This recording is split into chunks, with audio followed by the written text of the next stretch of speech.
राजस्थान में बीजेपी की स्वराज संकल्प यात्रा के समापन का मौका था। बीजेपी के महारथी मोदी के साथ ही पार्टी के राष्ट्रीय अध्यक्ष राजनाथ सिंह भी अमरूदों के बाग में पहुंचे थे, लिहाजा सभी की निगाहें इसी पर थी कि रैली में क्या निकलेगा।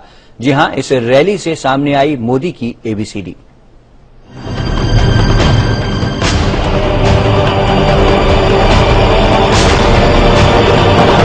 मंच सजा था, बैनर लगे थे, भीड़ जमा थी। सबकी निगाह सिर्फ एक शख्स पर थी। वो शख्स थे गुजरात के मुख्यमंत्री नरेंद्र मोदी, जिन्हें इसी रैली में बीजेपी अध्यक्ष राजनाथ सिंह ने अपनी पार्टी का महारथी करार दिया। मोदी बोले तो निकल कर आई ABCD। अब इस देश का बच्चा बोलेगा, ए का मतलब होता है आदर्श घोटाला, सी का मतलब होता है पैसों का घोटाला,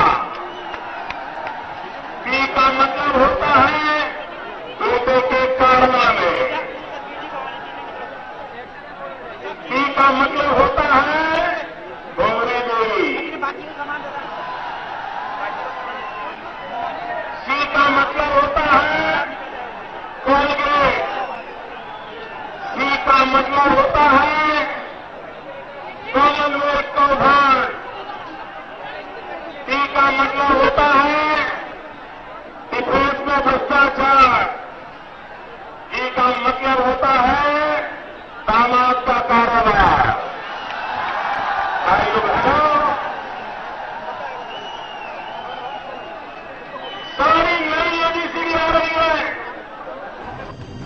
सुनी आपने मोदी की ABCD? मतलब भी आप समझ गए होंगे। ये सीधा हमला था कांग्रेस और उसकी सरकार पर। इस रैली में मोदी ने 125 करोड़ देशवासियों की बात की, राजस्थान के 40% युवा वोटरों की बात की, केंद्र की सरकार के खिलाफ चल रही आंधी का हवाला दिया, लेकिन साथ ही साथ राजस्थान की सरकार और उसके नेता अशोक गहलोत पर भी हमला किया, वो भी जहर के बहाने। छोटे से तो हमने सुना था कि जहर भी जहर को मारता है। हो सकता है भ्रष्टाचार को बचाने की सबसे बड़ी दवाई जहर होगी, ऐसा मुझे लगता है।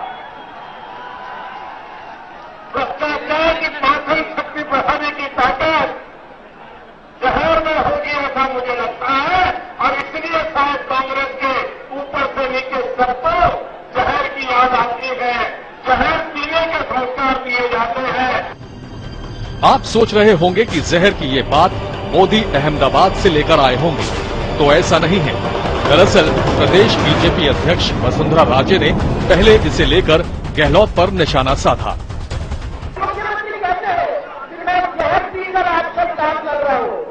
मैं तो फिर विनती करना चाहती हूँ कि मुख्यमंत्री महोदय, ये पूरी जनता जहर पीकर बैठी हुई है, 7 साल से जहर पीकर बैठी हुई है, क्योंकि उनको जो मिलना चाहिए था सरकार के अंदर वो कुछ नहीं मिल रहा है।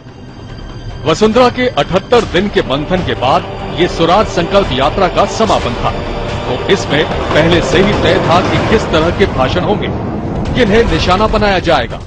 बीजेपी के नेताओं ने वही किया, लेकिन एक बात और इस रैली से साफ हो गई कि अब बीजेपी के पास मोदी के पीछे खड़ा रहने के अलावा कोई विकल्प नहीं बचा है।